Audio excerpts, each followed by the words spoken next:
Hello, this is Ken Johnson at the University of New Hampshire, and I'm going to talk today about our new research brief on voting and attitudes along the rural-urban continuum. And I'm joined by my co-author, Dante Scala, who's a fellow at the Carsey School of Public Policy and professor of political science at the University of New Hampshire. And I'm going to talk about the first part of our research, and then Dante's going to talk about the results. So, a lot of political commentary these days addresses rural America and urban America as if they're two pieces. Our research, both in demographic analysis and past voting patterns, suggests that really you can't think of it as a dichotomy between rural and urban America. And in fact, there's a continuum across rural and urban America. And here we're going to take a look at the rural-urban continuum, both in voting in the 2018 congressional election and then across a variety of political and social attitudes. And our research is going to demonstrate that the rural-urban continuum is a more realistic way to represent the country than just a dichotomy. This is based on our forthcoming article in the forum. You can see the title there. It should be out within the next couple of weeks. And anybody who's interested is certainly welcome to download the brief that we're going to talk about today that's available on the Carsey website. So let me just talk a little bit about the data we're going to use and the methods. We're using counties as the units of analysis. There are about 3,140 counties in the United States. We've got data from the 2018 and 2016 congressional elections, as well as from the 2016 presidential election. And we also have a 60,000 respondent election survey data set that we're going to use as well. Now we're going to talk about a lot about rural and urban America. And so just to be clear on how we're defining them, metropolitan America, which we'll also call rural, consists of one or more counties with an urban nucleus of at least 50,000. And we'll divide those urban metropolitan areas into core counties, which are where the central city itself is, and then suburban counties, which are part of the metropolitan area as defined by commuting. The other group of counties we're going to look at are non-metropolitan, or we'll sometimes call them rural counties.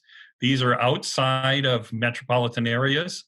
We'll look both at those that are adjacent to a metropolitan county, that is, shares a boundary with it, and those that are not adjacent to it, or we'll refer to them as non-adjacent. There are 1,163 metropolitan counties in the United States and 19,049 non-metropolitan counties. Now, to make our urban-rural continuum, we're going to break those down into 8 subcategories. The largest of them are what we call the large core counties. These are counties that are the cores of metropolitan areas of 1 million or more. And there are 64 of those counties, and then there's another 365 counties, which are the suburban part of those big metro areas.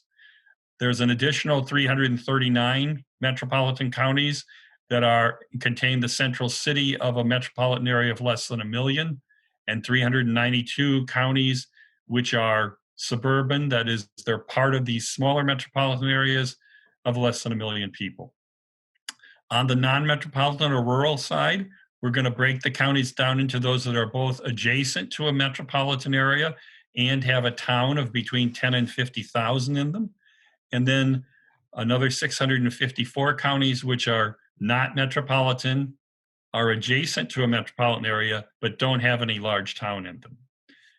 And then our last 2 groups of counties are those that aren't near a metropolitan area, so they're not adjacent to a metropolitan area.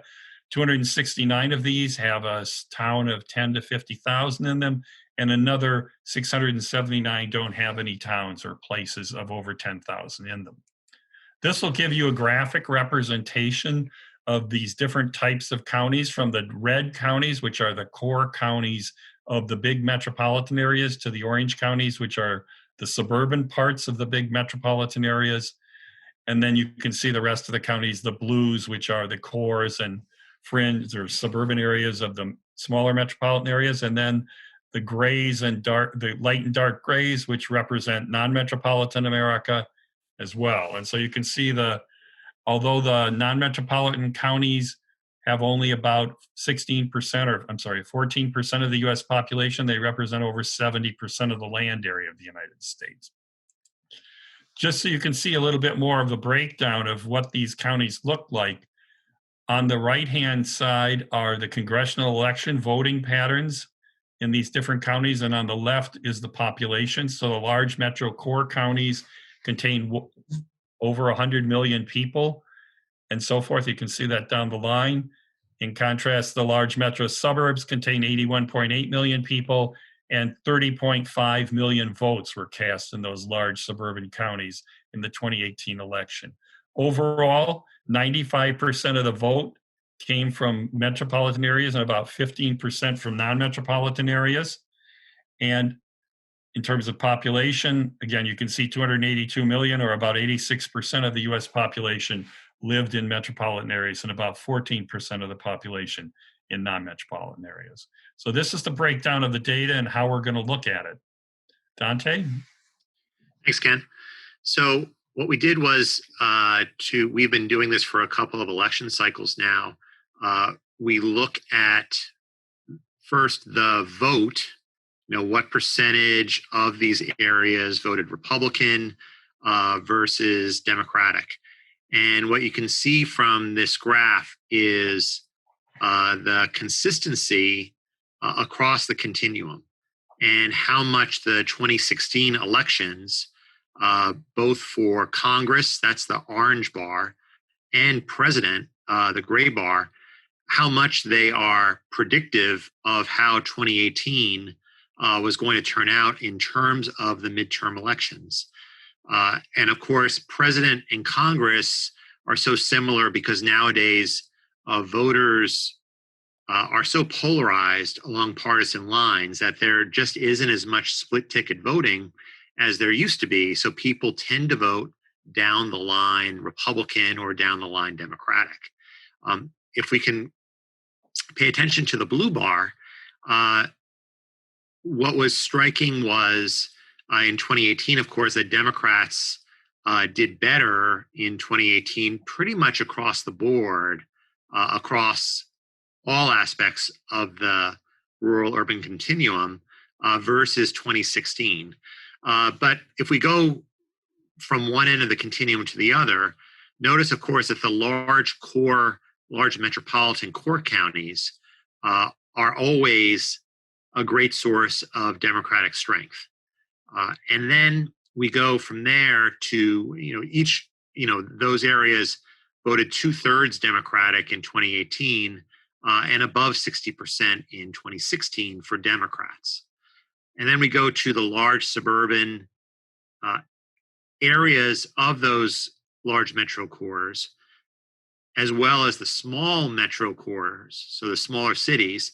They're quite similar as well, not quite as Democratic as the large cores, but still they tend to vote either in the mid 40% to, in 2018, a very good Democratic year, over 50% Democratic.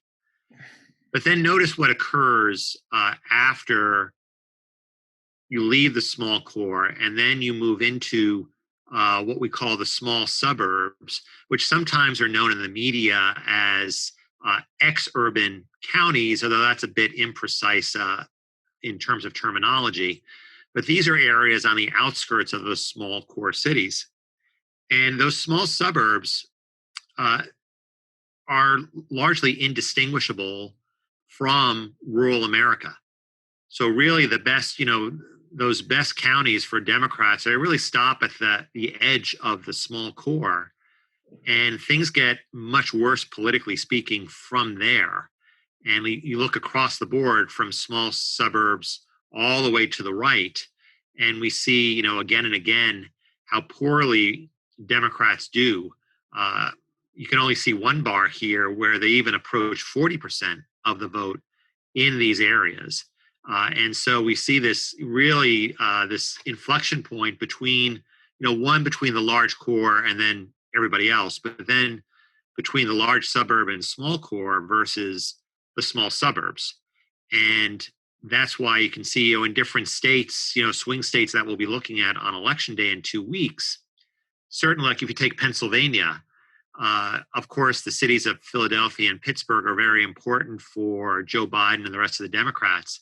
But then you really want to be looking out into those, it was really rural Pennsylvania that drove Donald Trump to victory 4 years ago. And those will be areas to watch too, to see whether the president can put up those same totals.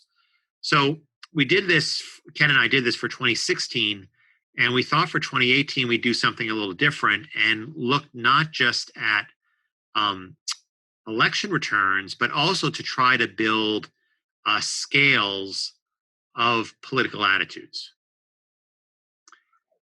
So what we did was, in the past, we've looked at isolated questions in survey research data sets. And this time we decided to look at, try to build scales or composite scores for different categories of issue areas. And our 4 issue areas were 1, race and gender. Those are the blue bars. A measure of isolationism, a measure of your feelings toward the government, like whether there should be basically kind of a feeling toward whether you think the government should intervene or not, and then attitudes toward abortion. And what you'll notice here, again, this graph shows the same urban-rural continuum from left to right. And what you'll see is that, once again, just as voting demarcated pretty well along the continuum, where the further rural you became, the more Republican the voters became, here we see that the more rural parts of the continuum are also, quite conservative, no matter what area you look at. Just to give one example, abortion, which is the yellow bar. And so we see, the yellow bar is below average for the large core. And by that we meant that in the large core, voters tended to take more pro-choice attitudes toward abortion. So we see the most pro-choice attitudes in the large core counties. Then we go to the large suburbs and the small core. They tend to be more in the moderate middle in terms of pro-choice attitudes. But then look what happens to that yellow bar when we leave the small core and go to the small suburbs and then out into rural America. That yellow bar grows significantly as voters expressed more socially conservative attitudes regarding abortion questions. And we see the same thing, the same pattern emerge, probably most starkly on the abortion question. But on the other 3 as well, we see, for example, the gray bar. We see that large core counties, voters in those counties express more pro-government attitudes. And then as we progress from left to right, from urban to rural, we see significantly more and more anti-government attitudes. On the orange bar, for example, isolationism, we see people in large core counties express less isolationist attitudes on things like trade, for example. And then, of course, as you go from left to right, from urban to rural, we see more and more marked isolationist attitudes. Last but not least, on questions of race, gender, we see on measures of, say, racial resentment, on measures of sexism and so forth, we see in those large core areas, people expressing, when asked whether white people enjoy racial advantages in the United States, those people in large core areas tended to express the most agreement with that statement. And then you would see, once again, in the large suburb and small core, more moderate attitudes. And then in starting with the small suburbs and then going out into rural America, we see more disagreement with statements like that. So what we found is that not only does partisanship follow the urban-rural continuum, but we also see it when we go into a more fine-grained look at social and political attitudes. The continuum still makes a difference. Where you live still makes a difference in terms of how you answer those questions. Dante, one point that I'd like to add here is that the viewers will note that we consistently see that the rural areas that have a big town in them tend to be a little bit more moderate than the counties that don't have a big town, and both among the adjacent and the non-adjacent parts of the country, and that same pattern existed in the voting data as well. So it's not, I mean, there are variations within both rural and urban America. You pointed out the ones in urban, but there are variations in rural America around this issue of whether there are big towns in the community, in the county as well.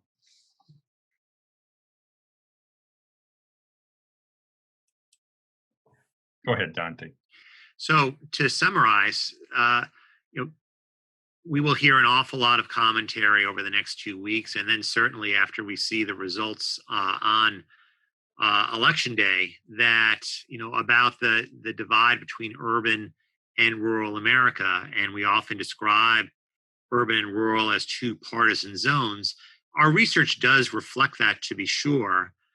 However, our research also demonstrates that it's not as simple as a dichotomy, but it's really much more of a continuum. And we see nuances and gradations of partisanship, of conservatism, of isolationism, on attitude toward race and gender. We see nuances in both urban America, for instance, the difference between the large core and the small core. And rural America, as Ken mentioned, those places with large towns and those places without large towns. And again, this continuum is not just political, but also reflects a range of social attitudes. So we did find in 2018, of course, that Democratic support increased across the entire continuum. And it will be important if Democrats are to succeed in a couple of weeks, that they are able to show that across the board strength, especially in some of the states, Midwestern states like Pennsylvania, Wisconsin, Michigan, and Minnesota, in order to, and the president, for his part, is going to have to count on very strong support outside of those urban cores that we've been talking about in order to duplicate his 2016 success of, let's say, losing the national popular vote, but winning the Electoral College through a series of narrow victories in swing states with large rural areas. Thanks very much, Dante. If people have a few questions, we have a few minutes left in which we could answer questions. Hi, Ken. This is Laurel, and we do have a few questions that have come in. And the first is, rural areas contain such a modest share of the voters. Why should politicians worry about them at all when 85% of the voters live in metropolitan counties? Dante, you want to answer that? Yeah, I think, well, you can take, Pennsylvania as a case in point, where you go back to 2016 and you look at how Hillary Clinton's campaign performed, in places like Philadelphia. Her numbers in the urban cores weren't really far off from where how Barack Obama had done. But as they discovered as the evening wore on, it was those rural areas that had gone significantly, had moved significantly Republican.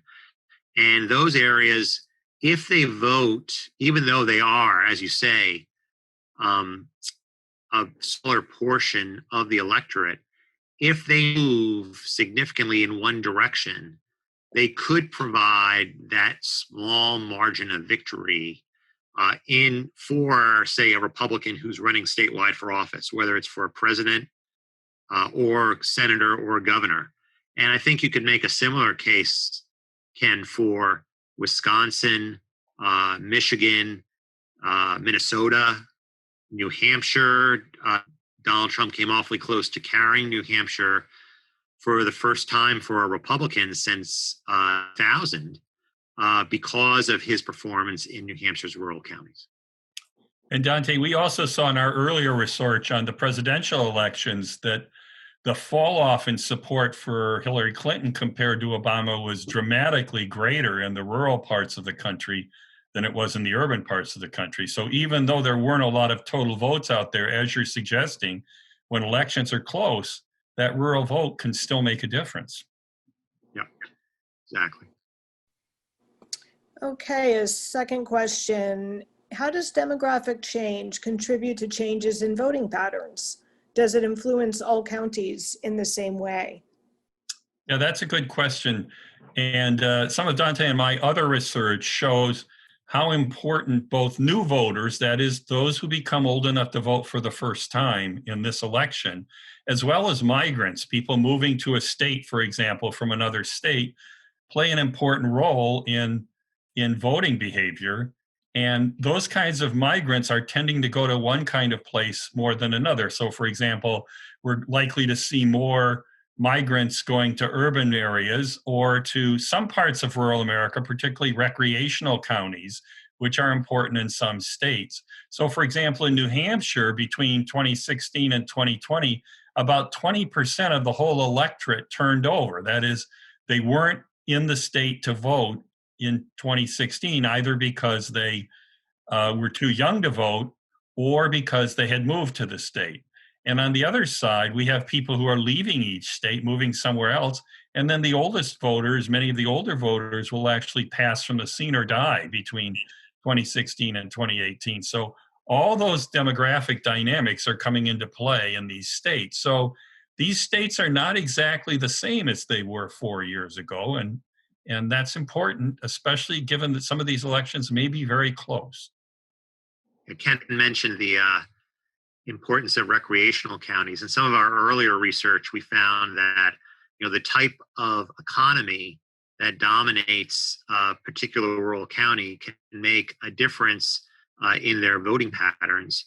And recreational counties, again, that have a lot of in-migration, voted markedly more Democratic than, say, farming counties.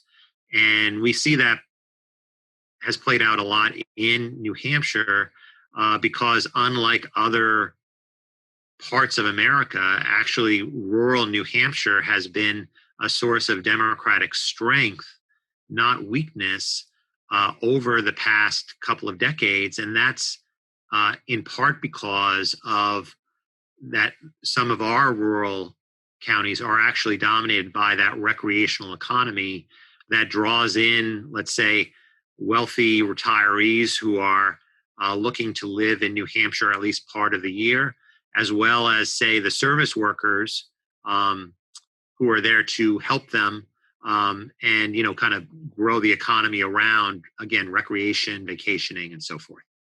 Yeah, Dante raises a good point there. In the 2018 congressional election, Democrats got about 30% of the vote in farm counties, but they got 45% of the vote in these recreational counties.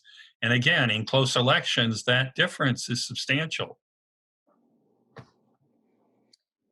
Okay, last question. You divide up the counties into 8 subcategories. As we look to the future, which of these areas are experiencing the most population increase? Counties where Republicans do better or those where Democrats do better? Well, I would say in general that in the United States, the urban parts of the United States are growing faster than the rural parts of the United States. So to the extent that Democrats have traditionally done better in urban areas, we should expect more growth in those parts of the country. Now, in rural America, it's more mixed. We tend to see more population increase in those adjacent counties that we were looking at, especially those with a large town, as the urban areas sprawl outward, and then in the recreational counties that Dante and I were just mentioning. In contrast, out on the Great Plains, in the big farm counties, that's where population growth in the United States has tended to be lowest, or in many of those counties are actually losing population. So the demographic changes underway in the United States would tend to, over time, likely favor Democrats.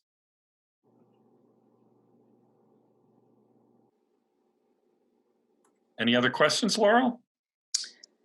Well, Dante, you may have already touched on this one a bit, but you'll be following election returns closely in less than 2 weeks. How will you apply your research findings to your analysis on election night? Yeah, so on election night, I'll be working with New Hampshire Public Radio to analyze the New Hampshire election returns. And one thing I'll be watching closely are counties that moved dramatically toward the Republicans in 2016 compared to 2012. And I'm thinking of counties, in New Hampshire, like Coos County and Sullivan County, which are very much on the fringe of the state. They're very slow growing or sometimes even losing population. And they're not part of, the southern New Hampshire outer suburban ring of Boston. But these areas moved dramatically toward the Republicans when President Trump was at the top of the ticket and delivering a very different type of Republican message. So places where Obama had done well when he was running did a right turn and moved toward the president. And so I'm curious whether that proves to be a lasting thing with President Trump on the ticket again in 2020. A second area to watch, I think, are, again, those small suburbs. We see a lot of that in Rockingham County, which is the second largest county in New Hampshire. It's a fast-growing county for New Hampshire, and it's also a Republican county. It's become a real source of Republican strength for the party over the last decade or two. Okay, thank you. That wraps up the questions. Okay, well then, thank you very much for joining us. Again, if you are interested in a copy of our research brief, it's available on the Carsey website, as are our earlier research reports on the rural-urban continuum in the 2016 presidential election, and also some of our research on change in New Hampshire. So thank you very much for joining us. Thank you.